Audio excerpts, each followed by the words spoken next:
महाराष्ट्र माझा 24 digital news channel. नाव आहे जो संविधानाला कारणीभूत आहे त्याला तुम्ही संपवायला निघालाय. पालकमंत्र्यांची फार मोठी चूक आहे मॅडम, माफी मागणार नाही, पण पालकमंत्र्यांनी त्यांची ही चूक पत्रात घ्यावी. नाही आता राहू दे, जसं तसंच राहू दे.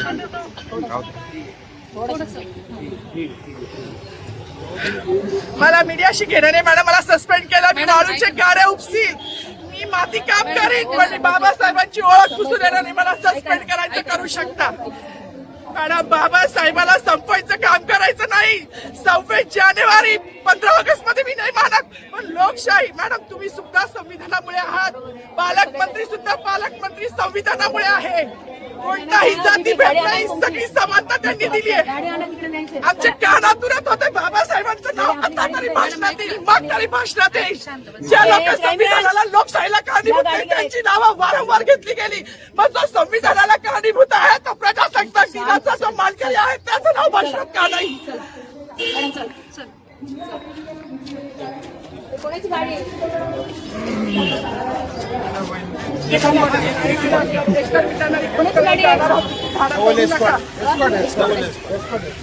अरे माझी गाडी असेल ना रे, ट्रॅफिकची गाडी काढ रे.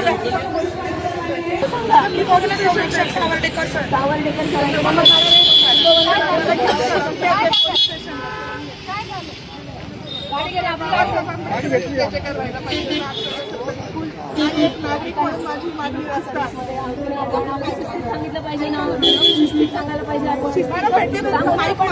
ऐका ना, ते माईक मागत होते पण त्यांना दिलं. आज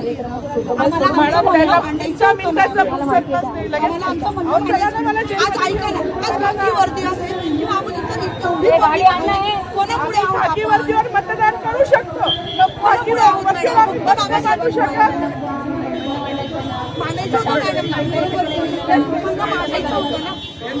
माईक दिला नाही गेला ना त्यांना.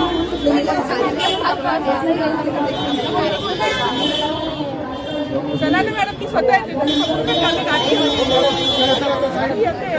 येते मॅडम.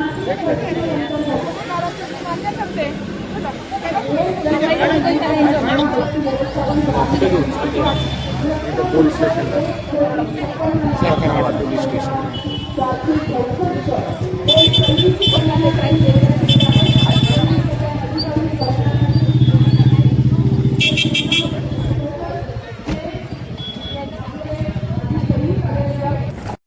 तर त्या ठिकाणी गोंधळ घातला होता. नेमकं ऑर्डर राहिला असेल, पण तसा काही माझा कुठलाही हेतू नव्हता. कुठलाही माझा तसा हेतू नव्हता आणि त्याच्यामध्ये फक्त मी घोषणा केली, भारत माता की जय, वंदे मातरम, शिवाजी महाराज की जय. पण तसं काही असेल तर अनावर झालं असेल. त्यामागे कुठे काही मुद्दाम नाव डावलण्याचा वगैरे हेतू नाही. आणि मला वाटतं